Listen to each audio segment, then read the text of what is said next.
E aí, pessoal, tudo bem? Digamos que nós queremos saber a relação entre as horas de estudo de uma pessoa e a sua pontuação em um teste. E essa pontuação vai de 0 até 6. E o que vamos fazer é uma observação das pessoas que estudaram, ou seja, vamos observar a quantidade de horas que eles estudaram e sua pontuação. Por exemplo, uma pessoa que estudou 1 hora teve uma pontuação de 1 no teste. E o que vamos fazer com isso é ajeitar essa linha de regressão, ou seja, essa é a linha de regressão real para esses 4 pontos. E aqui está a equação dela. E existem algumas coisas que você precisa ter em mente quando faz esse tipo de análise. Você geralmente faz isso com muito mais do que esses 4 pontos. Mas a razão pela qual eu mantive eles é porque eu quero calcular o quão bom está essa linha de regressão quando fazemos à mão. Isso porque, geralmente, você não traça isso na mão. Você tem computadores que podem fazer isso. Agora, a maneira que vamos medir o quão bom é o ajuste dessa reta de regressão aos dados tem vários nomes. Um nome é o desvio padrão de resíduos e outro nome é raiz do quadrado médio do erro, ou RQME.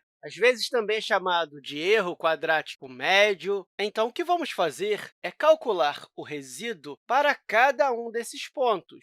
E aí, vamos pegar a soma de cada um desses resíduos, ou seja, o somatório dos resíduos, e elevar ao quadrado, e dividimos isso por n menos 2. E em estatística mais avançada, você consegue ver o porquê dividimos por n menos 2. Mas, basicamente, o que estamos tentando fazer aqui é estimar um parâmetro verdadeiro o melhor possível em n menos 2. E aí, para calcular a raiz do quadrado médio do erro, nós devemos tirar a raiz quadrada disso. E, claro, você pode até ver uma semelhança entre isso e como calculamos a amostra de desvio padrão no início das nossas aulas de estatística. E eu sugiro que você pense um pouco a respeito disso.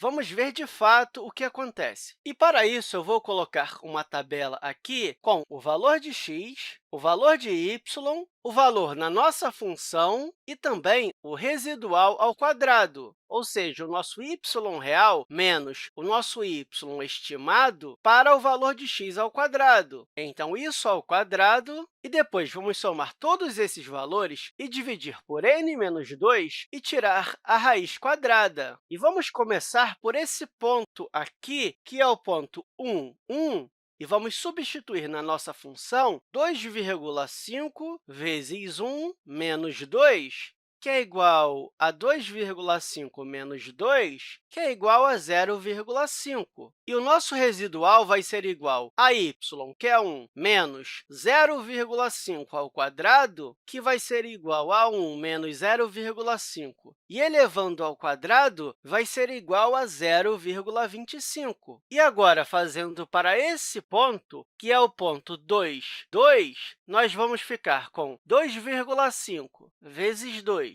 menos 2, e aí vai ser igual a 3.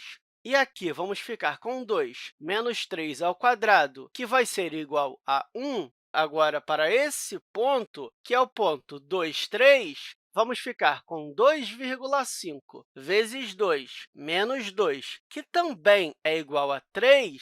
E aqui vamos ficar com 3 menos 3 ao quadrado, que é igual a 0. E, por fim, 3, 6. Vamos ficar com 2,5 vezes 3 menos 2. E aí, 2,5 vezes 3 é igual a 7,5 menos 2 é igual a 5,5. E aqui vamos ficar com 6 menos 5,5 ao quadrado, que é igual a 0,25. E o próximo passo é fazer o somatório desses valores. E aí, se somarmos tudo isso, vai ser igual a 1,5. Observe que nós não precisamos elevar ao quadrado de novo, porque já fizemos isso aqui. E ainda temos que dividir tudo isso por n menos 2. Ou seja, nós temos 1, 2, 3 e 4 dados, e se subtrairmos 2, vamos ficar com 2. Então, dividimos esse 1,5 por 2. Mas, claro, ainda temos que tirar a raiz quadrada disso tudo, que é a mesma coisa que tirar a raiz quadrada desse valor. E se você utilizar uma calculadora, você vai ver que isso é aproximadamente 0,87. Ou seja, esse aqui é um bom ajuste para essa reta de regressão. E quanto mais longe for do zero, pior vai ser o seu ajuste. E quais seriam as unidades para a raiz do desvio quadrático médio? Seriam em termos de quaisquer que sejam as suas unidades para o eixo y. Nesse caso, seria a pontuação do teste. E eu espero que essa aula tenha te ajudado e até a próxima, pessoal!